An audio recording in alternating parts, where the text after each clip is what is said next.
Hello and welcome everyone. आपका इस BSc ज्ञान सागर में भरपूर स्वागत है। तो हम लोग पढ़ रहे थे बीएससी फर्स्ट सेमेस्टर में जूलॉजी का यूनिट 4।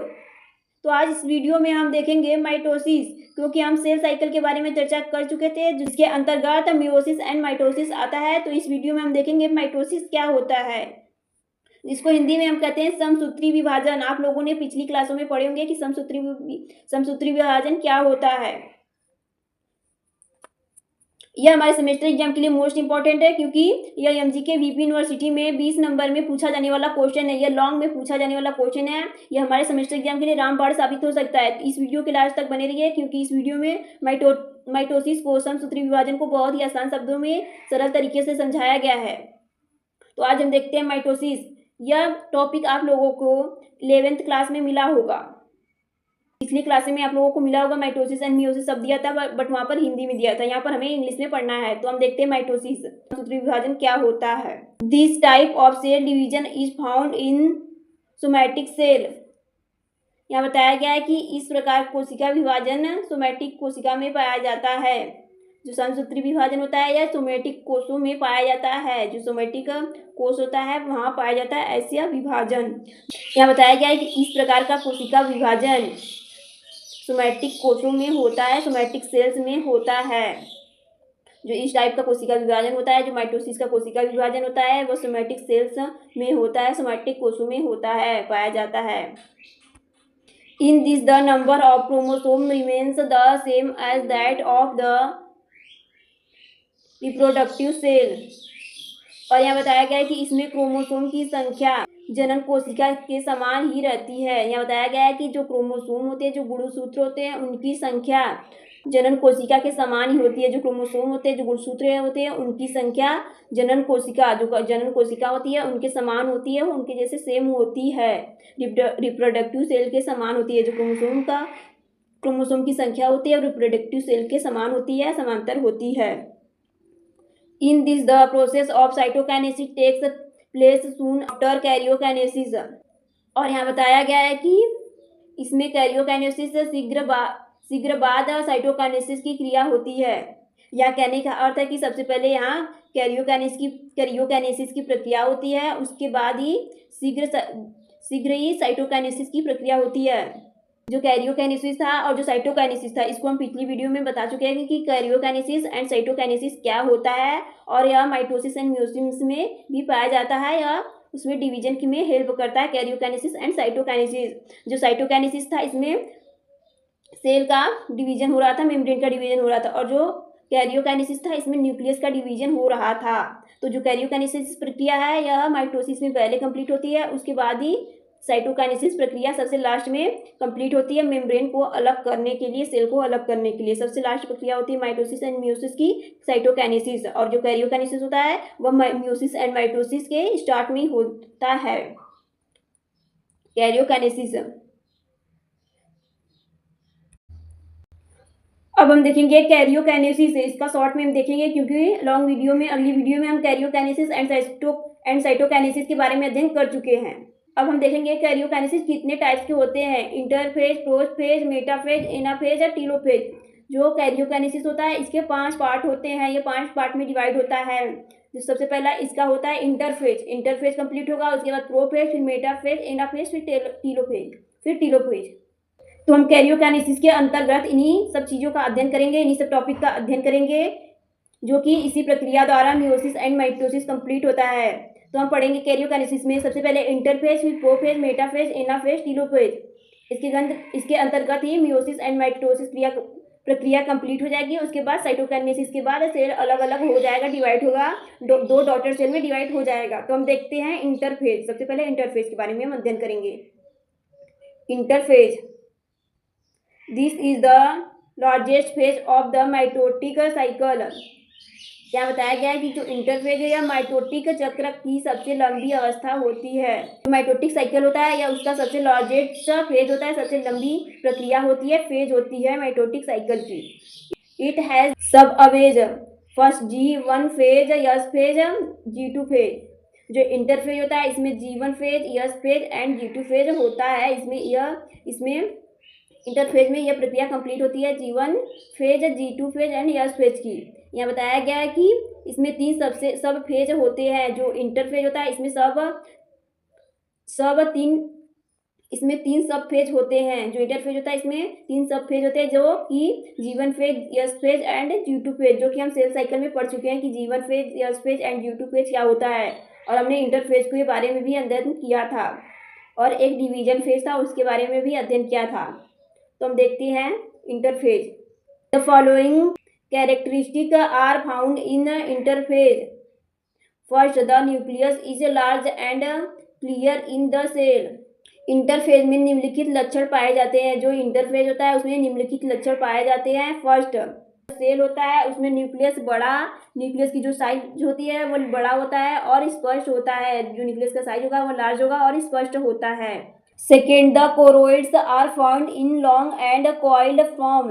सेकेंड में बताया गया है कि क्रोमोसोम लंबे व कुंडलित रूप में पाए जाते हैं। जो गुणसूत्र होते हैं, जो क्रोमोसोम होते हैं वह लंबे व कुंडलित रूप में पाए जाते हैं। जो गुणसूत्र होते हैं वो लंबे एवं कुंडलित रूप में पाए जाते हैं। Third, the nucleus become more clear. और थर्ड में बताया गया है कि न्यूक्लियस अधिक स्पष्ट हो जाता है। जो न्यूक्लियस होता है वह अधिक स्पष्ट एंड क्लियर हो जाता है, स्पष्ट हो जाता है। अब हम देखेंगे 4, द सेंट्रोसोम बिकम इनएक्टिव।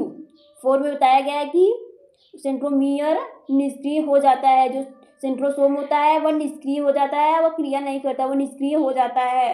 निष्क्रिय का अर्थ होता है वह स्थित हो जाता है, क्रिया नहीं करता, निष्क्रिय हो जाता है। अब हम देखेंगे 5, the amount of DNA doubles. और जो डीएनए होता है 5 में बताया गया है कि जो डीएनए होता है, डीएनए की मात्रा डबल हो जाती है। जो डीएनए होता है वह डबल अमाउंट में हो जाता है, डबल हो जाती है इसकी मात्रा। अब हम देखेंगे 6, 1 मोर डॉटर सेंट्रियोल्स आर फ्रॉम्ड। 6 में बताया गया है कि जो एक पुत्री सेंट्रियोल्स और बन जाता है। जो एक पुत्री सेंट्रियोल्स होता है वह बन जाता है। 6 में बताया गया है कि डीएनए डबल हो जाता है। 5 में बताया गया था कि डीएनए डबल हो जाता है और 6 में बताया गया है कि जो सेंट्रियोल होता है एक पुत्री सेंट्रियोल्स और बन जाता है। जो एक पुत्री सेंट्रियोल्स होता है एक नया पुत्री सेंट्रियोल्स बन जाता है। देखेंगे prophase. This is actually the first stage of mitosis. Prophase में बताया गया है कि यह वास्तव में माइटोसिस की प्रथम अवस्था है। जो प्रोफेज है इसमें बताया गया है कि यह वास्तव में माइटोसिस की प्रथम अवस्था होती है। कौन? Prophase. This following events take place in it. और यहाँ बताया गया कि इसमें अग्र घटनाएं होती हैं। इसमें निम्नलिखित विभिन्न प्रकार की घटनाएं होती हैं, निम्न घटनाएं होती हैं, यहाँ यही बताया गया है। फर्स्ट अब हम देखेंगे nucleus involve states disappearing. First में बताया गया है कि नाभिकीय आवरण अदृश्य होने लगता है। जो न्यूक्लियस का आवरण होता है, जो ये न्यूक्लियस है इसका आवरण जो होता है वह अदृश्य होने लगता है। अब हम देखेंगे second, 2 chromatids are formed in the chromosome. Second में बताया गया है कि क्रोमोसोम 2 क्रोमैटिड में बन जाते हैं। यहाँ सेकेंड में बताया गया है कि जो क्रोमोसोम होता है वह 2 क्रोमैटिड में डिवाइड हो जाता है। क्रोमोसोम में 2 क्रोमैटिड बन जाते हैं। जो क्रोमोसोम होते हैं उसमें 2 क्रोमैटिड बन जाते हैं। ये क्रोमोसोम है, इसमें 2 क्रोमैटिड बन जाते हैं। 2 क्रोमैटिड का निर्माण हो जाता है। अब हम देखेंगे third, both chromatids remain joined to each other by the centromere. Third में बताया गया है कि दोनों क्रोमैटिड आपस में एक दूसरे से सेंट्रोमियर द्वारा मिले रहते हैं। जो दोनों क्रोमैटिड होते हैं वह आपस में एक दूसरे से किसके द्वारा? सेंट्रोमियर्स द्वारा मिले होते हैं। यहाँ थर्ड में बताया गया है कि जो क्रोमैटिड होते हैं वह सेंट्रोमियर की हेल्प से, जो सेंट्रोमियर्स होता है इसकी हेल्प से दोनों क्रोमैटिड आपस में जुड़े होते हैं, ज्वाइंड होते हैं। अब हम देखेंगे 4, chromatid become smaller and thicker. 4 में बताया गया है कि क्रोमैटिड छोटे मोटे हो जाते हैं। जो क्रोमैटिड होते हैं वह छोटे एंड मोटे हो जाते हैं। जो क्रोमैटिड होते हैं वह छोटे हो जाते हैं और मोटे हो जाते हैं। जो क्रोमैटिड होंगे वह छोटे हो जाएंगे, स्मॉल हो जाएंगे, और थिकर्स होंगे, थिक हो जाएंगे, मोटे हो जाएंगे। और यहाँ 5 है, यहाँ 5 बना लीजिएगा, यहाँ 5 है, यहाँ नहीं दिया गया, यहाँ 5 बना लीजिएगा। Nucleus states disappearing. अब हम देखेंगे 5, न्यूक्लियस स्टेट्स डिसअपियरिंग, यहाँ 5 बना लीजिएगा। 5 में बताया गया है कि न्यूक्लियस अदृश्य होने लगता है। तो न्यूक्लियस होगा वह डिसअपियर होने लगेगा, अदृश्य होने लगेगा। अब हम देखेंगे 6, centriole separates and goes to the opposite poles. 6 में बताया गया है कि प्रत्येक सेंट्रियोल अलग अलग होकर विपरीत ध्रुव पर चले जाते हैं। जो प्रत्येक सेंट्रियोल होंगे वह अलग अलग होकर विपरीत ध्रुव पर चले जाते हैं। Centriole gets duplicate and centriole जो होता है वो डुप्लीकेट हो जाता है। जो सेंट्रियोल होता है वह डुप्लीकेट हो जाता है और अलग अलग होकर विपरीत ध्रुव पर चले जाएंगे। जो सेंट्रियोल होंगे वो अलग अलग होकर विपरीत ध्रुव पर हो जाएंगे एंड डबल हो जाएंगे। अब हम देखेंगे 7 स्पिंडल इज फॉर्म्ड और स्पिंडल बन जाता है। 6 में बताया गया है कि स्पिंडल फाइबर का निर्माण होता है। कि स्पिंडल फाइबर होता है क्रोमोसोम के न्यूक्लियस के साइड क्रोमोसोम के साइड जिसको जो न्यूक्लियस क्रोमोसोम होता है उसके साइड स्पिंडल फाइबर का निर्माण हो जाता है जो कि सेंट्रियोल से जुड़ा होता है स्पिंडल फाइबर। अब हम देखेंगे metaphase. The following changes take place in it. Metaphase में बताया गया है कि इसमें निम्न परिवर्तन होते हैं। जो मेटाफेज होता है इसमें निम्न परिवर्तन होते हैं। अब हम देखेंगे first, the chromosome get arranged on the middle between the two pole by spindle fibre. First में बताया गया है कि क्रोमोसोम दोनों ध्रुवों पोल्स के बीच स्पिंडल तंतु द्वारा मध्य रेखा पर विन्यासित हो जाते हैं। जो क्रोमोसोम होते हैं वह दोनों ध्रुव होते हैं, जो दोनों पोल होते हैं उनके बीच जो स्पिंडल तंतु होते हैं उनके बीच स्थित हो जाते हैं, विन्यासित हो जाते हैं। अब हम देखेंगे second, the coils of chromatid open up and become parallel to each other streaking to the centrosome. Second में बताया गया है कि क्रोमैटिड्स के कुंडल खुल जाते हैं। जो क्रोमैटिड्स के कुंडल होंगे वह खुल जाते हैं और सेंट्रोमियर से चिपके हुए एक दूसरे के समांतर हो जाते हैं। जो क्रोमैटिड्स के कुंडल होंगे वह खुल जाएंगे और वह सेंट्रोमियर के चिपके हुए एक दूसरे के समांतर होंगे। वो सेंट्रोमियर से चिपक जाएंगे और एक दूसरे के समांतर हो जाते हैं। अब हम देखेंगे थर्ड, इस centromere gets divide into 2 part. Third में बताया गया है कि प्रत्येक सेंट्रोमियर 2 भागों में बढ़ जाता है, 2 पार्ट्स में डिवाइड हो जाता है। देखेंगे 4, spindle fibre get straight in length. 4 में बताया गया है कि स्पिंडल फाइबर लंबाई में खींच जाते हैं। जो क्रोमोसोम में स्पिंडल फाइबर होंगे वह खींच जाते हैं, लंबे हो जाते हैं। जो स्पिंडल फाइबर होंगे वो खींच जाते हैं, लंबे हो जाते हैं। अब हम देखेंगे 4 anaphase. The following change take place in it. Anaphase में बताया गया इसमें अग्र परिवर्तन होते हैं, इसमें निम्नलिखित चेंजेस होते हैं, परिवर्तन होते हैं। अब हम देखेंगे first, the centromere of each chromosome gets divided into 2 parts. Anaphase में बताया गया है कि प्रत्येक क्रोमोसोम का सेंट्रोमियर 2 भागों में बट जाता है। जो एनाफेज होता है उसमें जो सेंट्रोमियर होता है, जो क्रोमोसोम होता है, एनाफेज में बताया गया है कि प्रत्येक क्रोमोसोम का सेंट्रोमियर, जो प्रत्येक क्रोमोसोम होते हैं जो गुणसूत्र हैं इनका सेंट्रोमियर 2 भागों में बढ़ जाता है, 2 पार्ट्स में डिवाइड हो जाता है, 2 भागों में बढ़ जाता है। अब हम देखेंगे second, the chromatids of each chromosome get separated and from 2 chromosome. Second में बताया गया है कि प्रत्येक क्रोमोसोम के क्रोमैटिड अलग अलग हो जाते हैं और 2 क्रोमोसोम बनाते हैं। यह बताया गया है कि प्रत्येक क्रोमोसोम के जो क्रोमैटिड होते हैं वह अलग अलग हो जाते हैं। जो क्रोमैटिड होते हैं, क्रोमोसोम में जो क्रोमैटिड्स होते हैं वह अलग अलग हो जाते हैं और 2 क्रोमोसोम बनाते हैं। जो क्रोमैटिड होते हैं वो अलग हो जाएंगे तो 2 क्रोमोसोम का निर्माण होता है, 2 क्रोमोसोम बनाते हैं। अब हम देखेंगे third, the chromosome become shorter and thicker and more towards the opposite pole. यह बताया गया है कि क्रोमोसोम छोटे एवं मोटे हो जाते हैं। जो क्रोमोसोम होते हैं, जो गुणसूत्र होते हैं वह शॉर्टर या थिकर हो जाते हैं, छोटे और मोटे हो जाते हैं और विपरीत ध्रुव की ओर बढ़ते हैं और या विपरीत ध्रुव की ओर चले जाते हैं, बढ़ जाते हैं।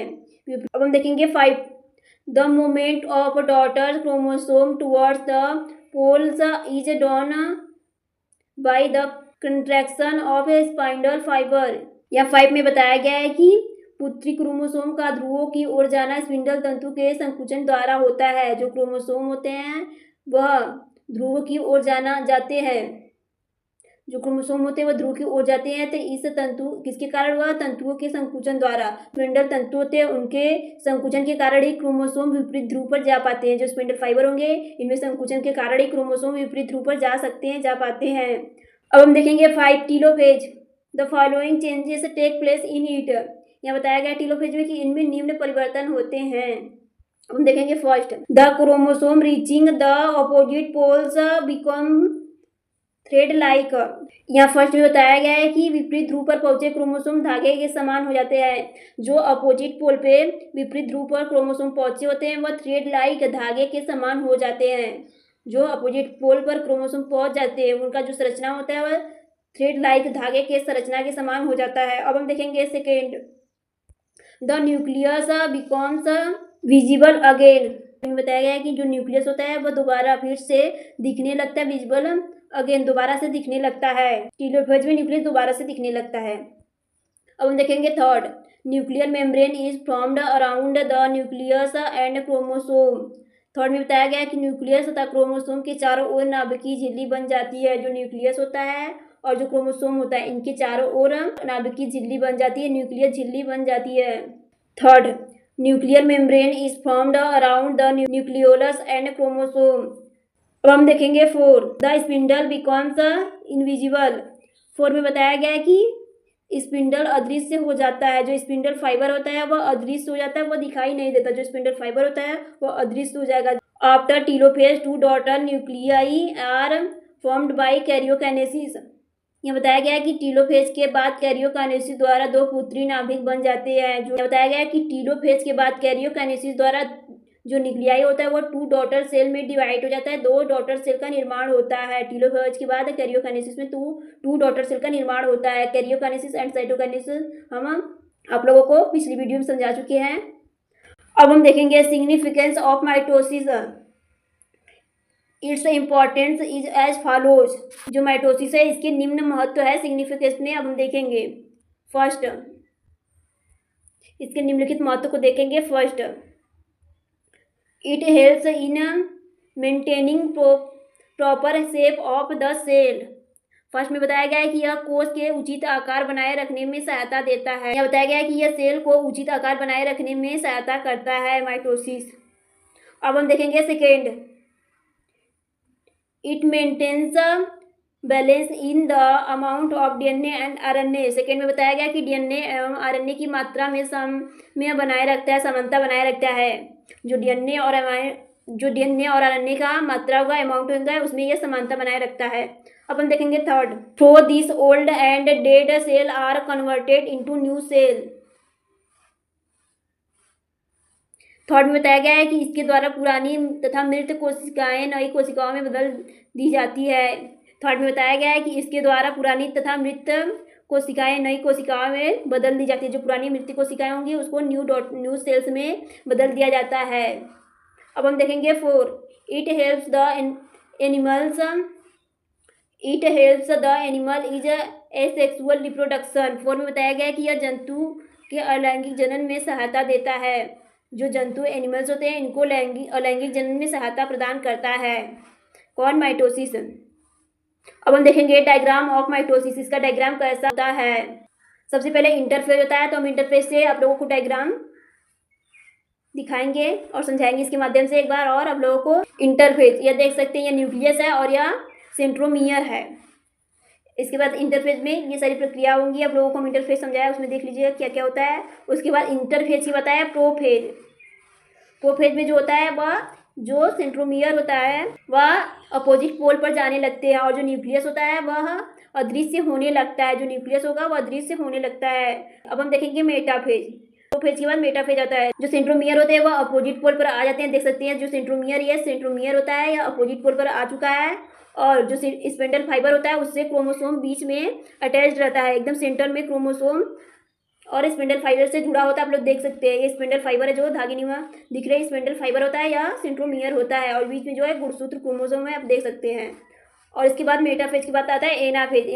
एनाफेज में देख सकते हैं इसमें स्पिंडल फाइबर और जो क्रोमोसोम है एक दूसरे से हाफ हो जा रहे हैं, एक दूसरे से आधे हो जा रहे हैं।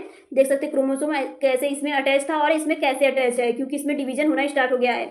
और जो एनाफेज इसमें डिवीजन क्रोमोसोम गुणसूत्र का डिवीजन होना स्टार्ट हो जाता है और सेंट्रोमियर भी धीरे धीरे अलग होने लगता है। देख सकते हैं यहाँ से डिवीजन हो रहा है और इसमें जो क्रोमोसोम था उसमें जुड़ रहा था स्पिंडल फाइबर से। एनाफेज की बात आता है टीलोफेज। टीलोफेज में न्यूक्लियस का डिवीजन देख सकते हैं। इसमें न्यूक्लियस 2 भागों में डिवाइड हो चुका है और स्पिंडल फाइबर भी इनके पास एक एक है। स्पिंडल फाइबर है और न्यूक्लियस डिवाइड हो चुका है 2 भागों में। बताया भी थी आप लोगों को, हम बताया भी थे कैरियोकाइनेसिस में न्यूक्लियस का डिवीजन होता है। इसके बाद आता है साइटोकाइनेसिस। आप लोग देख सकते हैं साइटोकाइनेसिस में क्या होता है, जो न्यूक्लियस मेम्ब्रेन होता है, जो मेम्ब्रेन होता है, जो सेल होता है, उसमें डिवीजन होने लगता है और यह 2 डॉटर सेल में डिवाइड हो जाता है साइटोकाइनेसिस में। आई होप ये डायग्राम आप लोगों को बहुत ही अच्छे समझ में आया होगा कि इसमें कैसे डिवीजन होता है। ये आप लोग अपने सेमेस्टर एग्जाम में डायग्राम जरूर बनाइएगा, क्योंकि ये मोस्ट इंपॉर्टेंट होता है। अगर आप चाहें तो अलग अलग भी बना सकते हैं, प्रोफेज लिखकर उसमें डायग्राम बना दीजिए, फिर मेटाफेज, फिर एनाफेज, फिर टेलोफेज, फिर साइटोकाइनेसिस है। इस पूरी प्रक्रिया को ही हम माइटोसिस कहते हैं। एक डायग्राम आप लोगों को और दिया गया है कि अच्छे से आप लोग समझ में आ जाए, और वो क्लियर नहीं दिख रहा था डायग्राम, इसको देख लीजिए आप लोग। इंटरफेज में जो क्रोमोसोम है उसमें 2 क्रोमोसोम प्रेजेंट होते हैं,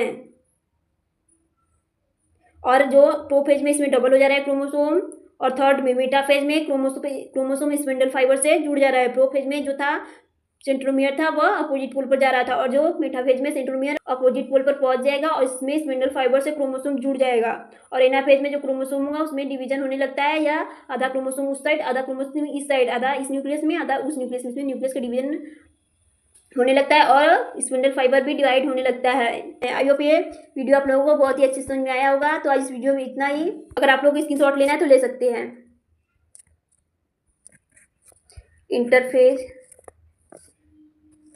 prophase, metaphase, anaphase, telophase, significance of mitosis, diagram. आप लोग अपने सेमेस्टर एग्जाम में डायग्राम जरूर बनाइएगा, क्योंकि डायग्राम का बहुत ही महत्वपूर्ण योगदान होता है। हमारे नोट्स में जो हम सेमेस्टर एग्जाम में कॉपी लिखते हैं उसका बहुत ही इंपॉर्टेंस होता है डायग्राम का।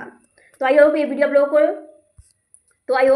लोगों को बहुत ही अच्छे समझ में आया होगा एंड आप लोगों के लिए हेल्पफुल रहा होगा। अगर आप लोगों को ऐसे अच्छी वीडियो और BSc फर्स्ट सेमेस्टर की तैयारी करनी है तो मेरे चैनल को लाइक एंड सब्सक्राइब करें एंड अपने दोस्तों को शेयर जरूर करें। तो आज इस वीडियो में इतना ही। अगली वीडियो आप लोगों को जल्दी प्रोवाइड की जाएगी।